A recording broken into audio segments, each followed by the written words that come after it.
sorry, so just going back to what I was saying is, the process of human resource planning, which is nothing but the identification of, the current and future needs of the organization to achieve its goal, is something which the HR department starts to do even before the process of recruitment, actually starts. So planning for them is actually a link between, the management of resources, which is in particular people, and also the overall achievement of the organizational goal in terms of, say, a plan, say a business plan. And at some stage, they look at basically, then reviewing the process through, evaluation techniques or performance management techniques to try and see the goal which was set up and for which the resources have been recruited. Are they in line? Are they matching? And are they able to provide that output which is required, under this process? So some of the points which basically are on the slide, things like HR programs to enhance overall organizational performance. Now, these are areas wherein the HR then starts to plan that if we have recruited somebody on board, which probably needs, a resource, a person needs training on maybe a certain piece of software, for example, which could make that person much more effective and efficient in doing its daily job, then the HR's role is to basically try and, protect that gap area in the skill, and then, budget in for the, programs or trainings which will enhance the performance of that individual. Now, in some cases, what tends to happen is that the HR, because of the change happening, the strategic change happening within the organization, will plan this in advance, because they need not just ad hoc budget, but a fixed budget to be able to train a number of employees or a range of employees across the organization to fit better or, to cope better with that particular change. And this process, an example I would give you is, in all businesses and in all organizations, we tend to see this process happening every 3, 4, 5 years. Is that, say, an example which I normally use is when you look at offices moving from Windows XP to Windows 7, from Windows 7 to, say, Windows 10. Now, in most cases, employees are able to adapt, but in some cases, employees need to be trained to be able to use the software much more effectively when there is a significant change happening. So this is something which is a part of human resources planning. The organization, within the organization, the HR starts to look at, because it is more of a strategic shift. Like a lot of organizations have now shifted to using tablets and, touch screens within the office. So this is a strategic shift. Most employees might not need training, but in most cases, the HR looks at changeover from a strategic planning point of view, because they have to introduce policies and procedures which match the new kind of technology coming in, like the tablet or, a mobile device, which is as against the static device, which was a PC in the organizations earlier. Have you noticed that? Yeah. So things like changes to their policies of data protection, the use of Wi-Fi, use of content within the office, things like that. And this was a big change then when we looked at that more organizations kind of shifted to fiber, 10 years back in terms of broadband and internet usage.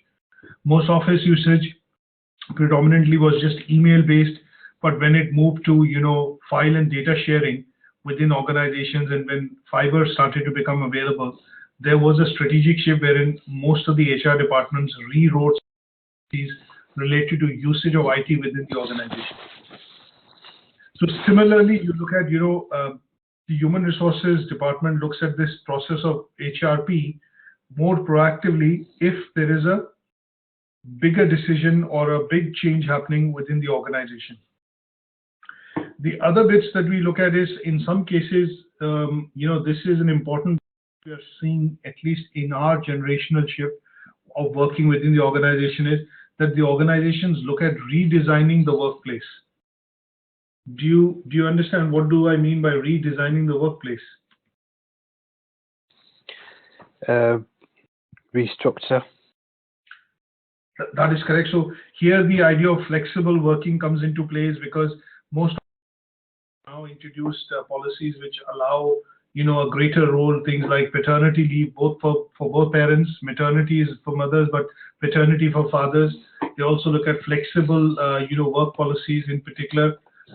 In some cases, some organizations which are internet-led businesses or internet economies like the Facebook, Google, Amazon, eBay, LinkedIn, they have a lot of reorganization which has happened within the office space to try and suit, the employees' working, environment to make it more productive, because their kind of work is not physical work, but it is much more to do with, either programming or mental work with regards to their organizational requirements. And last but not the least, you normally see that a lot of organizations do, surveys. And in these surveys, one of the surveys which the HR does across the year is to look at financial benchmarks in terms of salary and wage levels. And some of the activities then are classified that, okay, this particular activity, like when you look at business and sales development, is classed at this level, and they benchmark with organizations in the market to try and have the same wage and salary, have it at least attractive enough to retain the talent within the organization. Okay. Right? Now, next thing that we look at, when the process of the planning actually is started, now what we want to be able to look at is what all does the planning take into account, and what are the factors which actually affect that planning as a. So when you look at HR, every organization, every department within the organization, whether it's sales, marketing, operations, engineering, production, finance, HR, they all do their annual planning exercises at some point in time, right?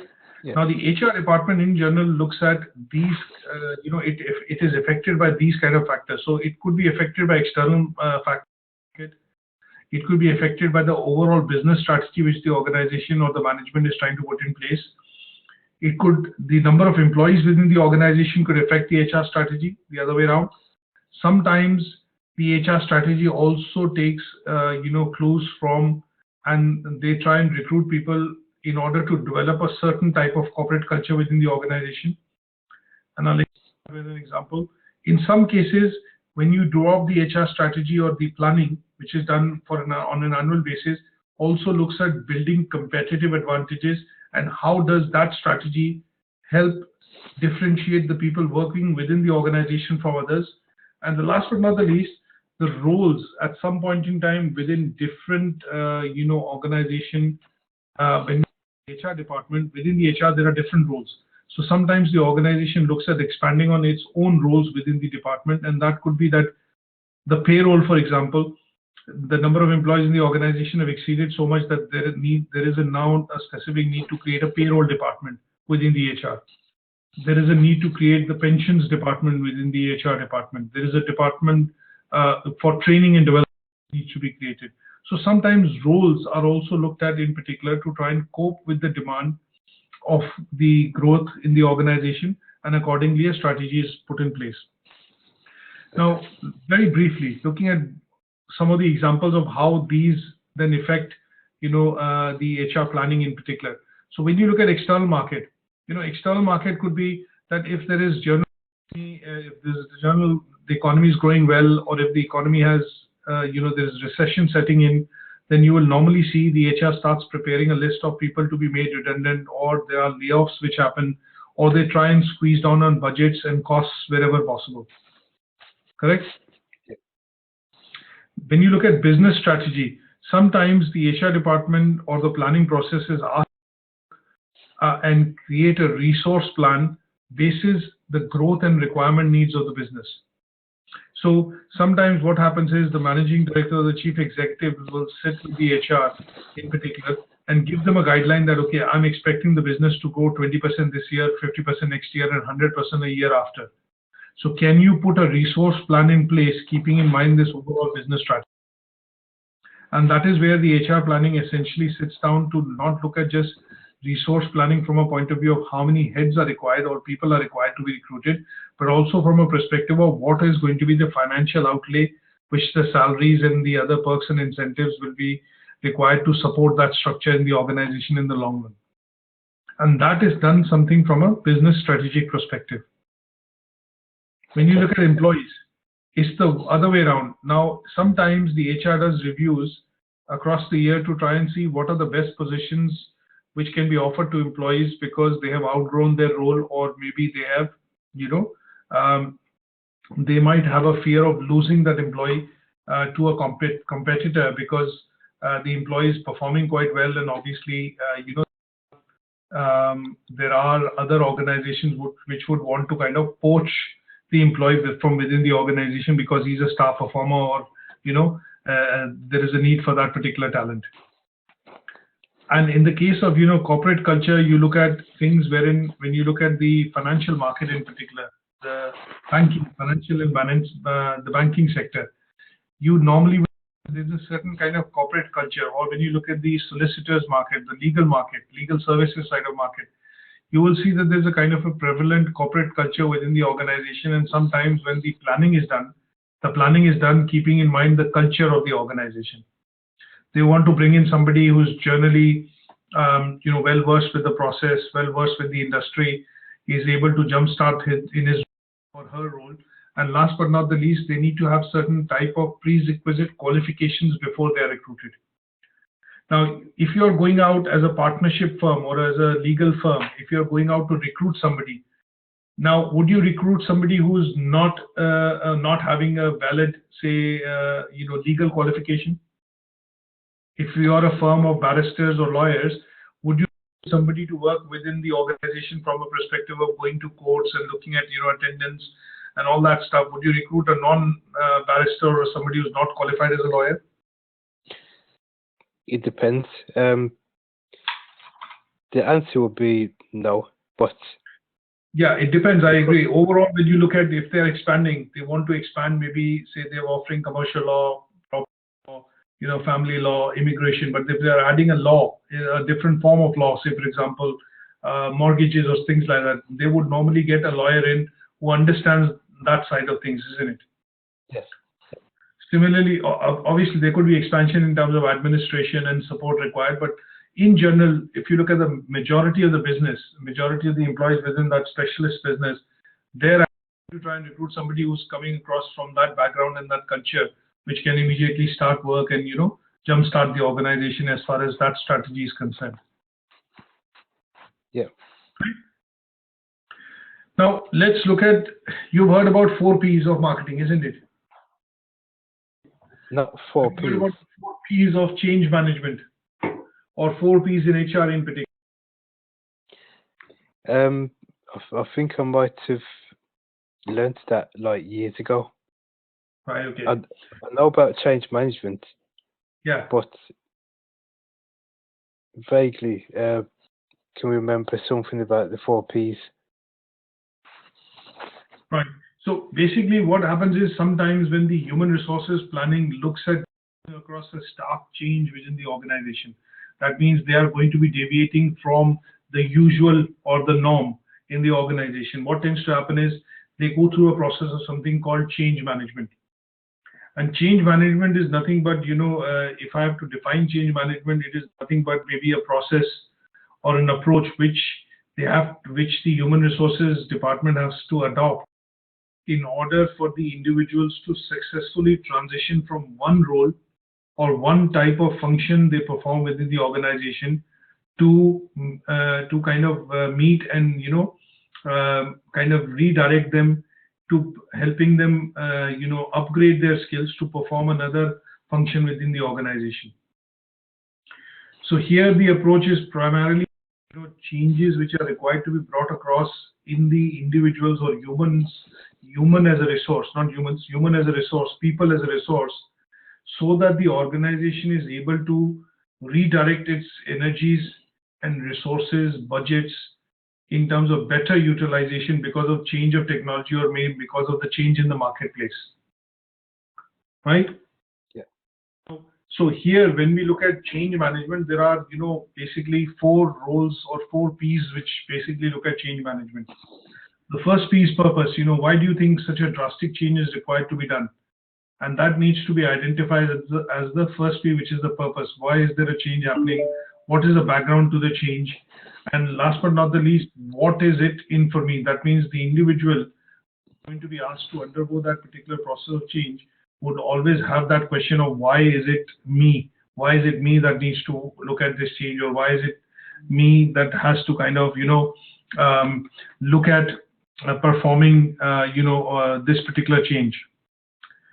The other is when you explain something like this in terms of that you're going to be undergoing a change and things like that, tends to is that you will then look at understanding what is the overall picture. Correct? Yeah. Yes. So in terms of greater, scheme of things to come. So here what you're looking at is that, basically any employee which has been asked to, adapt to this change looks at how are things going to change in the future. What are the risks and concerns, we need to look at, or he needs to look at in particular, focus on. Say, for example, the office relocation move would mean that if you're settled in London and obviously, you don't want to move out of London, if the office moves, even if it is giving you a promotion or your salary, you might not decide to move because of the risks and concerns that you might have with regards to family and a couple of other things related to that area. And then you might look at the overall picture and say, okay, it might be better off for me to kind of, move into a better, maybe move into a different role, or accept a different role within the organization, which allows me to stay back here rather than move, or travel to another premise once the office moves. Correct? Yeah. The third P is planning. So you always time yourself to understand what is the bigger plan. How long is it going to take for that change to happen? What is expected at the end of the change? And then once you're planning for this, you then break it down into smaller steps to try and see that, okay, once it has to be achieved, this can only be achieved with small steps taken in that direction.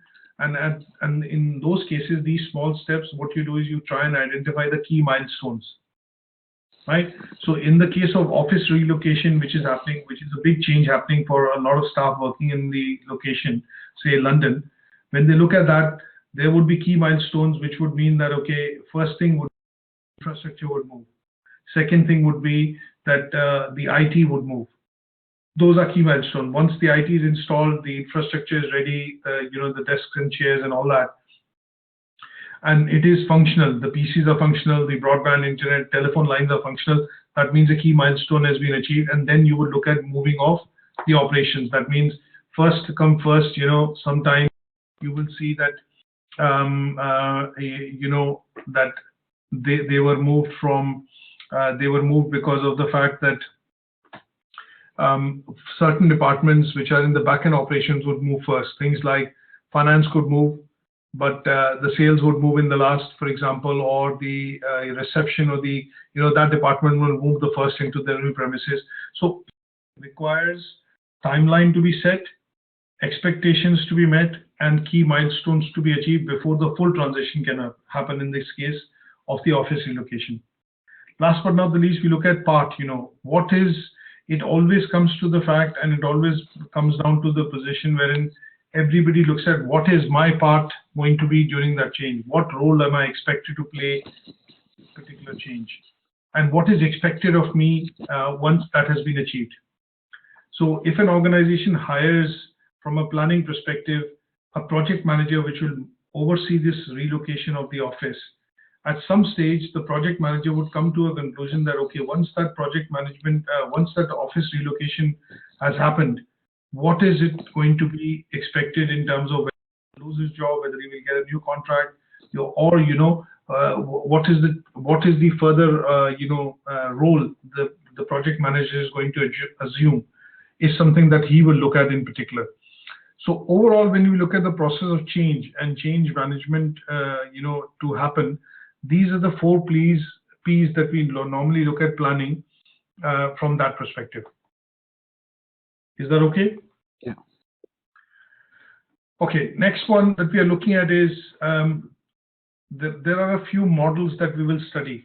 There are 2 models in particular that we are going to look at. One is the change management model, which is called the change curve, and that is the Kubler-Ross 5-stage model. And the other one that we will study is something called the Lewin change model. Now, this particular model is why we study, because of the fact that we are looking at making sure that when human resources planning HRP happens, and in this case, when there are requirements of forecasting, staff turnover, and other things being done, the which is going to be implemented should be able to understand the trends and should be able to predict some of the trends which are going to happen. So if an office relocation is being planned, just continuing with that example, the HR department, in particular the human resource planning part which is being done, they would basically, even before making the announcement, plan and budget for this, that there are so many types of, so there is an X percentage of employees which might not be happy with the move and might end up leaving. Do you think such a probability would exist? I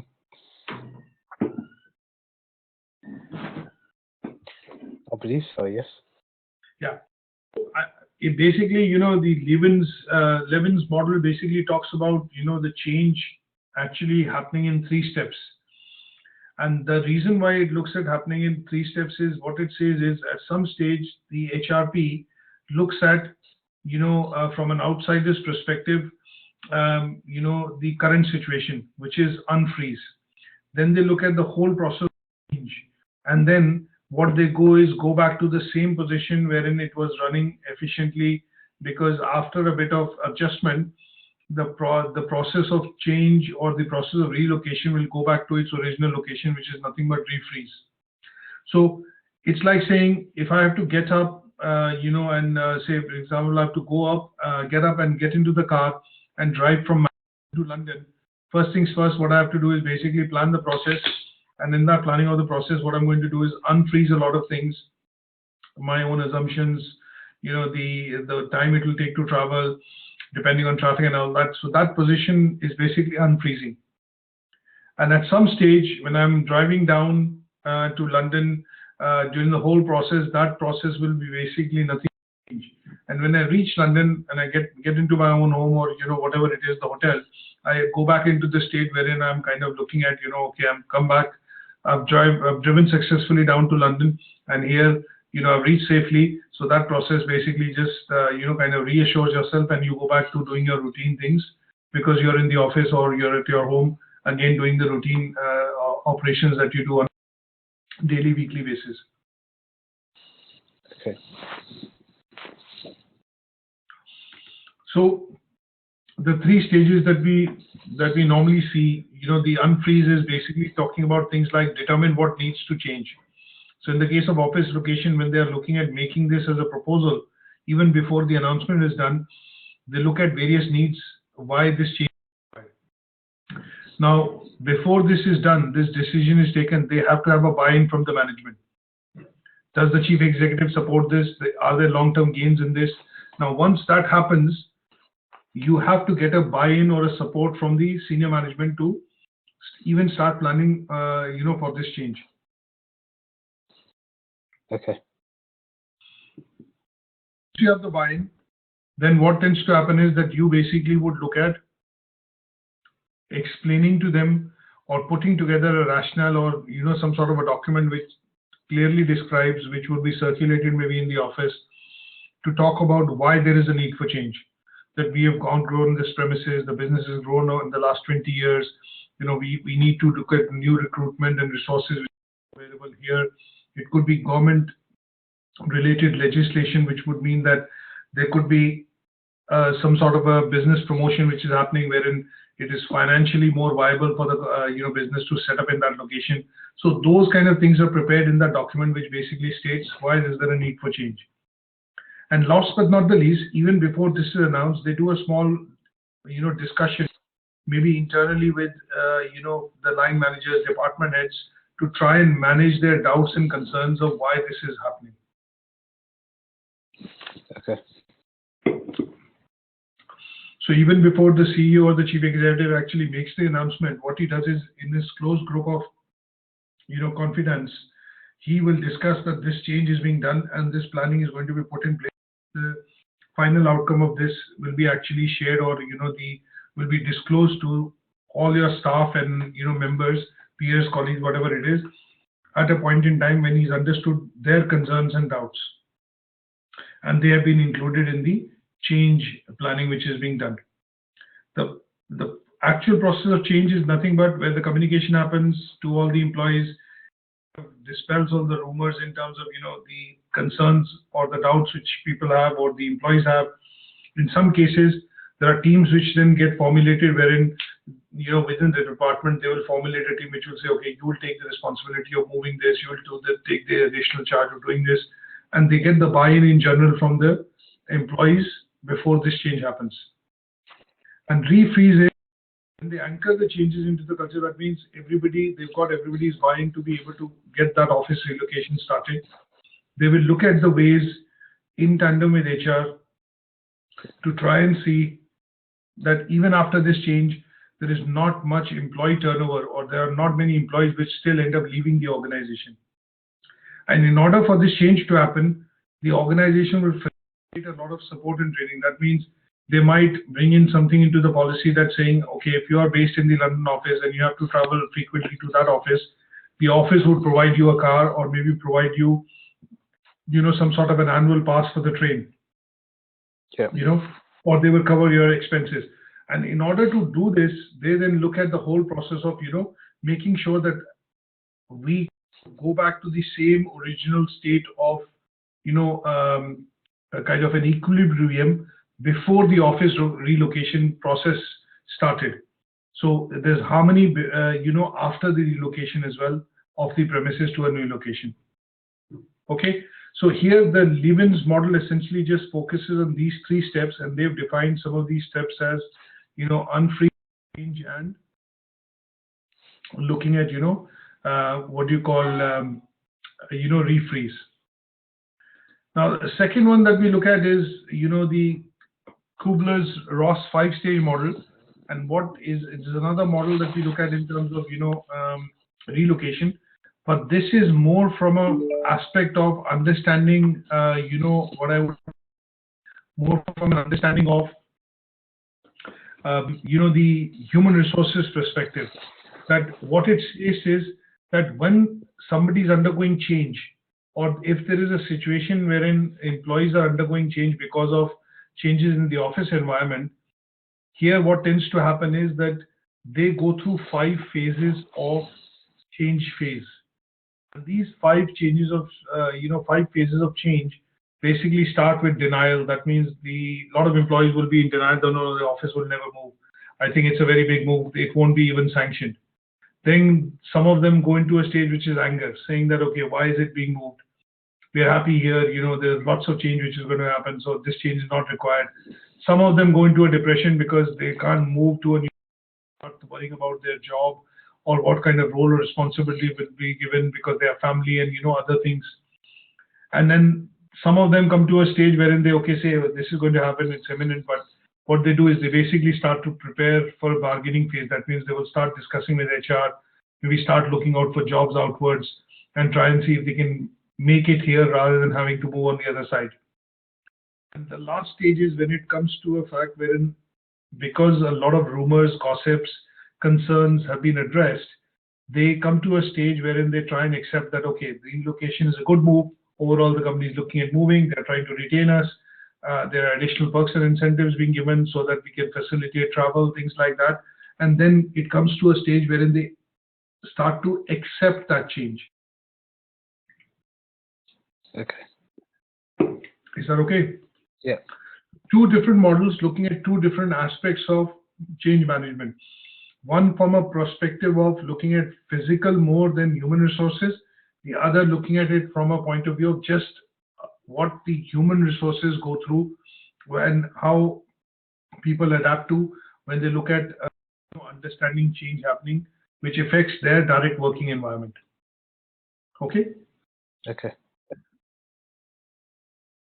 Now, some of the next few slides which are put together are primarily looking at, understanding the contribution of HR in particular to the organization. So what I've done is I've put together quotes wherein it says, though a lot of people assume that HR departments, sometimes what you do is you get into a conversation and, it comes across that, the HR and finance roles are not very stressful. They are easygoing roles. And, that department is a support department and they do not have that kind of importance as compared to other types of departments within the organization.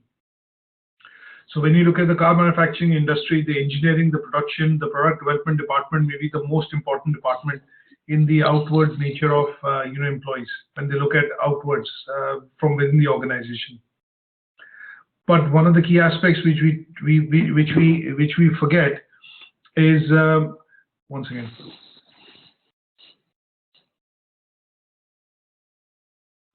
One of the key aspects that we understand, which we don't understand, is that within that department, because the organizational setup is so large, if you do not have proper management of human resources and proper management of resources being provided to workers, then that whole operations would actually collapse. If the salaries are not processed on time, if proper working environment is not, or if proper training and development is not provided, all these are essential functions which also put a continuous pressure on HR and HR planning from a resource perspective.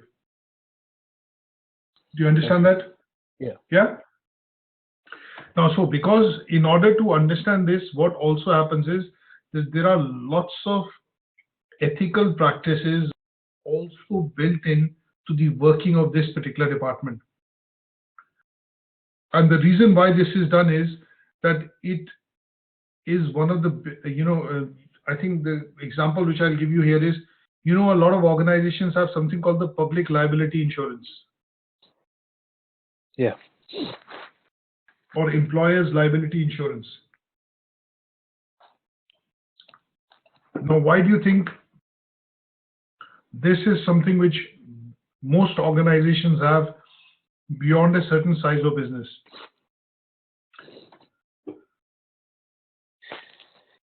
Well, every organization should have public liability insurance if they're dealing directly with the public. Like if there's sorry,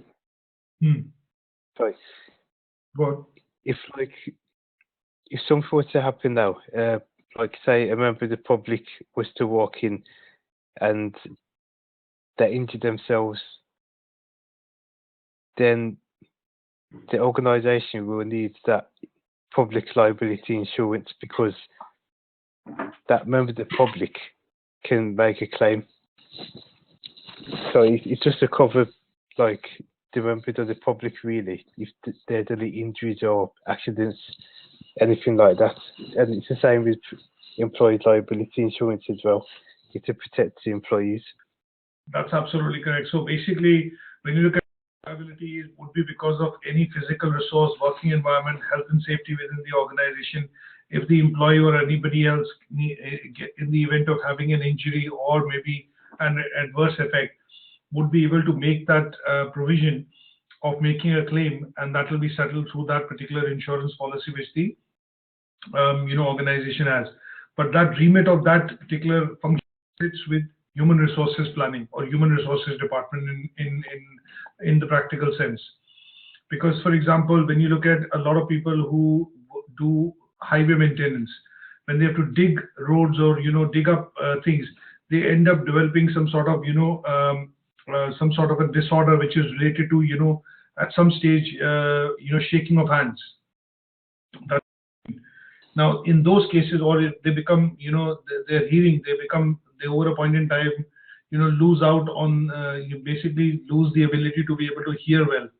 It's because they work with heavy machinery wherein there's a lot of noise and other things.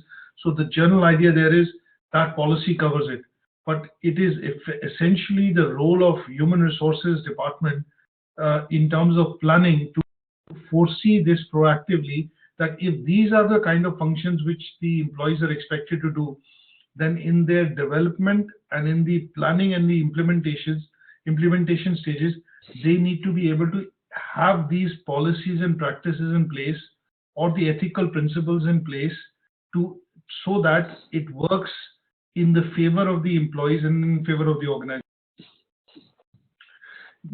a simple example of this is there is a 48-hour, maximum contract which is applicable in the case of, or a number of restriction on the number of flying hours for pilots in particular, right? A pilot cannot fly more than 48 hours a week. The reason this has been put in place is affects the person's ability to make judgment and perform the duties well if they are flying for more than these hours, or GP in the case of working GP surgeries beyond 48 hours, because it is physically considered unethical. One, it is physically considered unethical, and second, it puts a lot of strain on the employees to work those many hours because their job involves critical functions on which a lot of other things depend. So the insurance policy or the liability insurance is primarily taken out, as an insurance policy against the, say for example, errors, or against, let's put it this way, something which happens because of an incident. But in general, the human resource department has a very key responsibility wherein they are continuously under pressure to have these policies put in place which overall protects and safeguards the working of the individual within the organization. If that makes sense. Can you relate to that? Yeah. Yeah. Now, if we consider the ethical issues, what are the ethical issues then? So ethical issues which the organization works with or deals with within the department, which HR is responsible for, they look at these 6 responsibilities. So they look at, they have to ensure that there is diversity and equal opportunities provided to everybody, one and all within the organization. We hear about this, pay gap between women and in organizations. So HR department is coming under increasing pressure to be able to pick these gaps up and ensure that the women and men are paid at equal levels and they're rewarded equally when they seem to be taking the same level of responsibility or function within the organization. Yeah.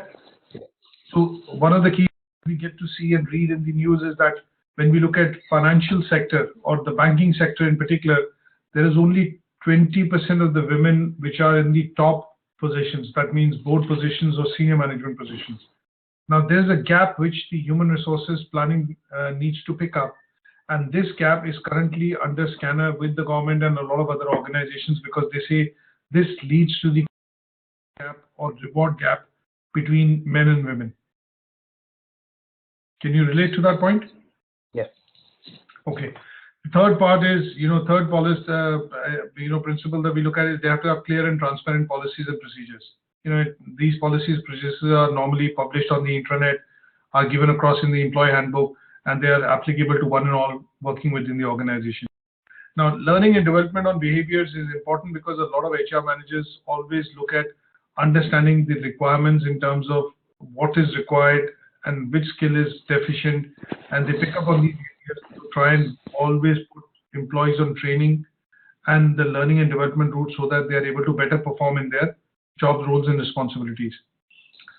Fifth and sixth is obviously grievances or concerns or whistleblowing, as we call it in some of the organizations.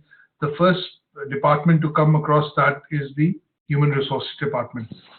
So there are right policies in place, procedures in place to raise a complaint, make a complaint, things like that.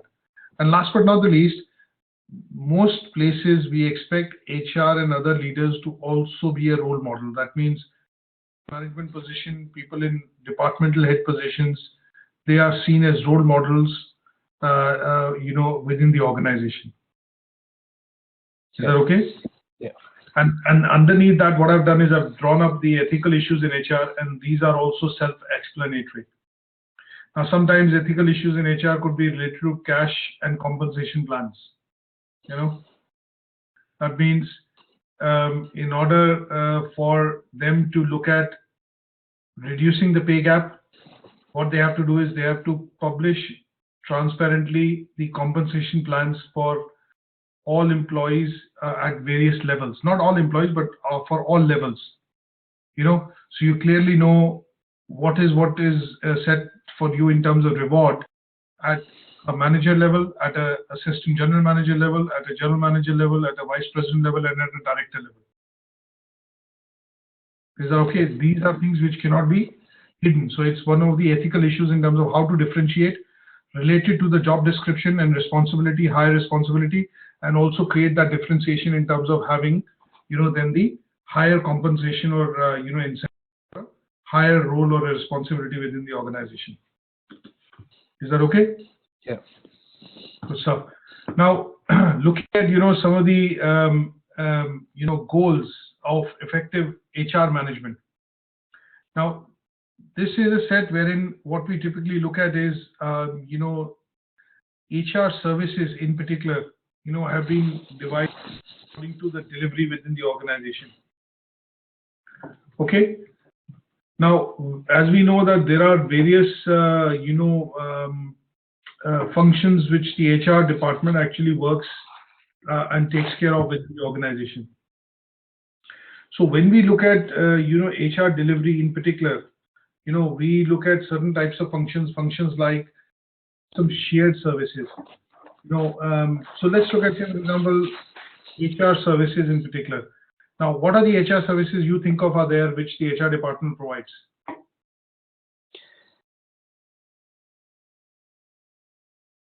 HR business services. Sorry, HR business partners. So, no, think of services which the HR department does. I've kind of named them a minute before, but just think of a few services which you think of the HR department does in particular, the key functions of HR department. Policies and procedures. Yeah, so they look at basically developing the policies and procedures within the organization, yes? Yeah. There could be payroll services which they look at. They look at employee benefits, which could include, schemes, reward management, pension, all that stuff. Yeah. Payroll is obviously your payroll processing, which happens at the end of the month, wage slips, and your salaries being done and all that. HR department also looks at training and development. They look at maybe career in some cases for senior managers.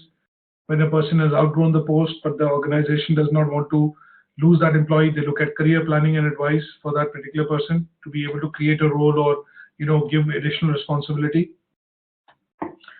Training and development is one of the roles which HR looks at. Correct? Yes. So when you consider all these functions within that, there is a lot of things which the HR looks at in particular, from a point of view of, delivery, from a point of view of managing, various resources and making them work in tandem to be able to deliver things within the organization. So in terms of when we look at this in particular, you will see that in the center, I put together a model of HR delivery, which basically talks about three types of services in this case. And one of the services, shared services. Now, shared services could be that HR also provides, administration in some cases to certain other departments, right? So Yeah. Payroll could be done within accounts, but HR could also manage payroll. So on the payroll can actually be a part of HR as well as accounts department. Would you agree with that? Yeah. So that becomes a part of shared services.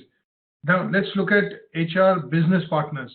Now sometimes HR, what it does is it basically outsources the ability to be able to do training and development. Rather than have a training manager in-house, what they will tie up with a third-party organization which will maintain its training and development portal or look at offering training and development services to all the employees as and when the need arises within the organization. Have you seen that, or have you, experienced that? Yes. Yeah, and the last bit would be that in some cases, what tends to happen is the HR also expertise or, kind of expert advice options within or, kind of portal within the organization. Now, an example of this will be an intranet in particular.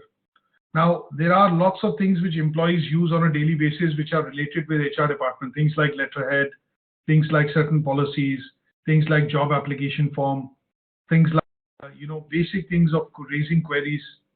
Now, some of these things could be developed as an intranet, which the HR can actually put into place, so that if they want to look at training and development, like for example, a new employee joins, then the manager or the person in HR does not need to do induction. They can be asked to go through an induction which has already been set on the intranet. Things like understanding policies and procedures, workplace environment, employee handbook, forms, bank forms, and things like that, could be set up as some sort of an expert center, which is nothing but a intranet. Yeah. Is that okay? Yeah. So these are approaches and approaches of delivering HR services in a particular in a particular organization. There could be other approaches as well, but it gives you an idea that when human resources planning is to be done, and when HR has to respond to different needs or different types of needs within the organization, they can internally set up different departments which offer different types of services, or can be seen to be working with other departments to provide those services to the employees. Okay. Now, some of these delivery models have been, kind of firmed up over the years. Some of the agencies, which are specialist consulting firms like Deloitte, you look at KPMG, PwC, PricewaterhouseCoopers, they've created different models over the years, and these models have also evolved in terms of their, framework and delivery. So the mid-90s models were slightly different. Then there was a different model in the 2000s, and this is kind of the current model, wherein it talks about, human resources, information requirement, which can be looked at, servicing from the HR department, but using taking the use of technology in particular. So it has firmed up as some sort of, a system which is called HRIS, which is Human Resources Management System or Human Resources Information System. Okay. So Okay. HR department does not need to be present everywhere. If you're working within a global organization, the key parts of the HR function could only be in the headquarters or in the main location of the office.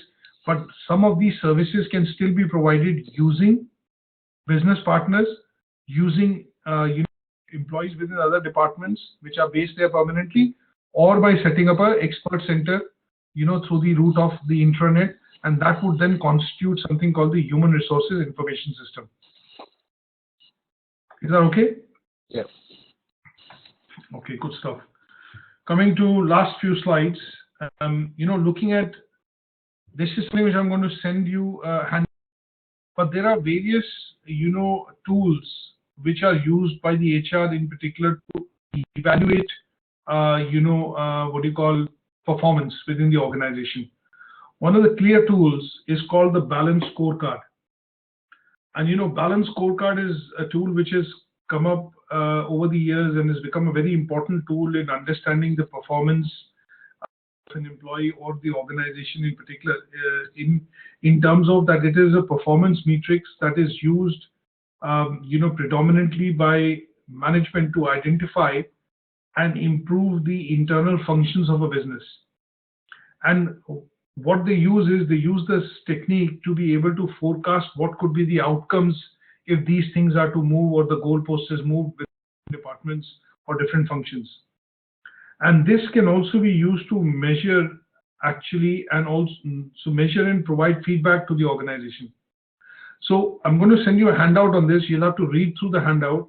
And the idea is to understand that this is one of the key techniques which the HR department uses to evaluate, the factors which affect performance, and also basically the factors which actually affect the performance of an individual, and those factors could be internal or external. Is that okay? Yeah. The other technique that one of the other tool or technique that which HR does is basically an HR audit. An HR audit is basically nothing but a process or a method through which there is a current review of human resources policies and procedures is done in terms of looking at it holistically to revise them throughout the year. A simple example of this I will give you is that when you look at the Health and Safety or the Data Protection Act or the Health and Safety Act that we have, from the government in terms of law and legislation. These things have developed over the years, and every couple of years there's a revision of this which comes out, or an update of this which is brought out. Is that okay? Yeah. So if you imagine a policy within the organization, which is, say, for example, an equality and diversity policy. Now, last year or last year, the LGBT law was introduced, right? But most human resources department and human resources planning, when it is done, they have not incorporated the LGBT impact or the impact of that particular thing into their policies in terms of equality and diversity policy. So an HR audit is done in order to ensure that the processes and policies which are and the documentation in existence within the organization is reviewed on an annual basis to try and update it and meet the ever-changing requirements of rules, law, legislation, so that the documentation actually meets compliance set by the government. Is that okay? Okay. Yeah. And then we look at the process of something called benchmarking. Now, benchmarking as a term can be used everywhere, applied in finance, sales, marketing, whatever it is. But benchmarking is, when we look at the definition in particular, it is nothing but the technique used to compare one business's performance, and when you benchmark that or compare it with the others in the market, which is compared to the best in the market. Okay. Okay. So benchmarking is nothing but if, say, for example, the Mercedes has to benchmark with the next best competitor in the market, they will not benchmark with Toyota. They will actually benchmark with BMW, right? So it is a technique or a process which is used within the HR department also to try and bench performance of one employee with the performance of other employees. So sometimes the HR will undertake a review wherein they will say, okay, in the performance appraisal, there are a number of sales managers. All the sales managers have a similar goal of achieving, say, 500,000 across the year for the turnover, but only 2 are able to achieve. So there's a benchmark which is done between why these individuals have been able to achieve as against the others which have not been able to achieve or have been able to overachieve. And this is used by HR to primarily look at doing comparison within the organization with the competition externally, identify the gap areas, identify how improvements can be done or which areas require improvement, and with those improvement process, try the approach of training and development to try and enhance the skills, and then again across the year or the next year again do the benchmark. Is that okay? Yeah. Now, so basically looking at a couple of other things wherein how the organizational performance is affected is this particular slide wherein it talks about there is a concept called human capital strategy. Have you heard about that? I have heard of it, but I don't know much about it. Right. Human capital, as a phrase or as a term was actually, kind of invented by an economist called Gary Becker, Boris Becker, Gary Becker, right? Yeah. And he basically, invented this particular term because what he did was he referred to the knowledge or the kind of the knowledge which an employee has to be able to affect, the economic output of the organization. It's like saying that if you bring in or if you hire or if you bring in a particular person who has exceptional knowledge in that field or in that particular, sector, he or she will be able to kind of,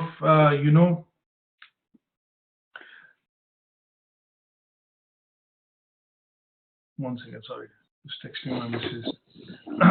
Sorry about that. So basically, what we look at in this case is that here a person who is hired brings a lot of knowledge, experience to the role, then is able to move, the organization in a very positive direction, in a very positive manner. Sorry, in a direction which help grow it rapidly in the organization and also in the market with respect to its competitors.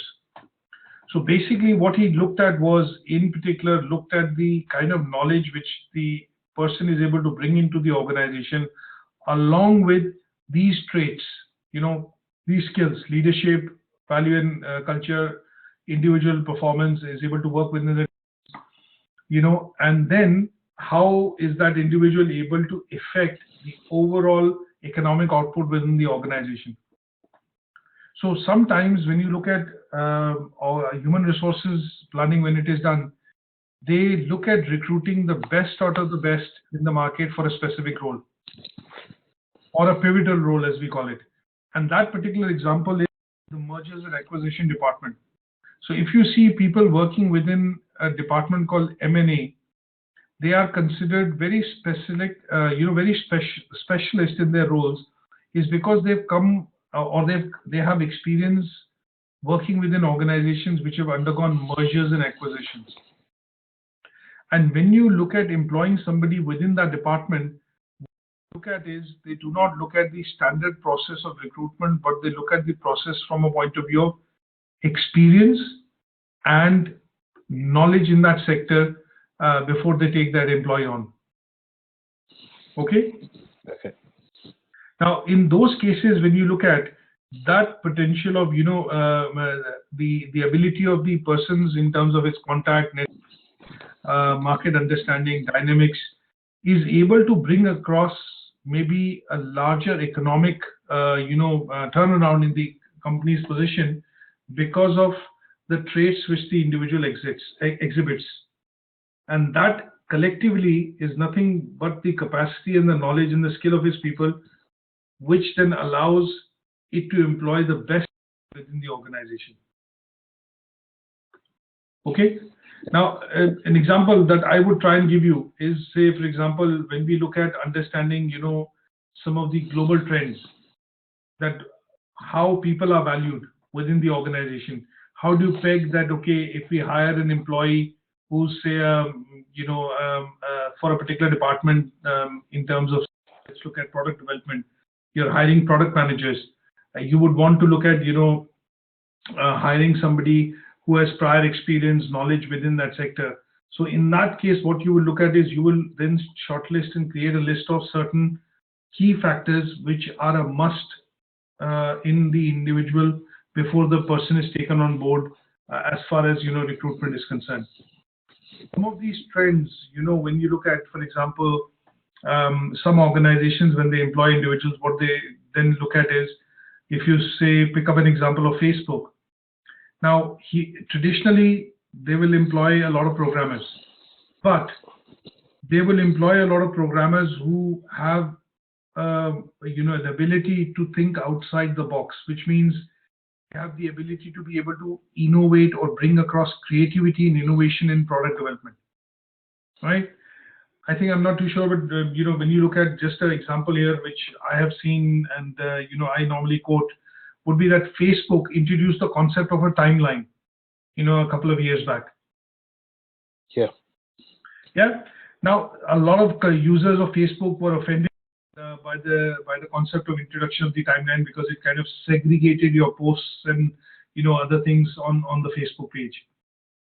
But over a point in time, this idea has been classified as a revolutionary idea, because it helps kind of manage the content being published on Facebook by the user and also by the publisher, in this case the company, Facebook, originally. They have introduced something which is a new concept, which is the Facebook market. Now again, a lot of opinion which was divided in the market was that they said that this is an idea they borrowed of Amazon and eBay, and they're trying to incorporate the marketplace so that they can increase revenues by looking at more of advertising and sales from the medium of internet sales like Amazon or eBay does. But again, that idea has now been looked at favorably in terms of acceptance with most of its audience on Facebook. Now, when somebody in that position would have been employed, they would have hired, what they would have looked at is that the person who came across, I don't know in terms of who came up, across with these ideas, and suggested these. But at some stage, they looked at hiring those employees from maybe competitor organizations or in general individuals which had this insight, creativity, and the ability to be able to think outside the box, which have kind of increased the human capital or the value of human capital within Facebook. As an organization, it is the most important asset within an organization like Facebook is nothing but people. As against when you look at a manufacturing organization or an engineering organization or a fast-moving consumer good organization wherein products and services are a key part. But in the case of Facebook, the most important asset which they look at is nothing but people, right? Yeah. So in those cases, what they look at is that, okay, if this is something to be enhanced, then the organization looks at making available all the possible resources which could help drive efficiency and output for the organization from that perspective. Okay? Okay. Now, last but not the least, one of the key things which we always look at is that every function within the organization has to align with the overall business strategy, right?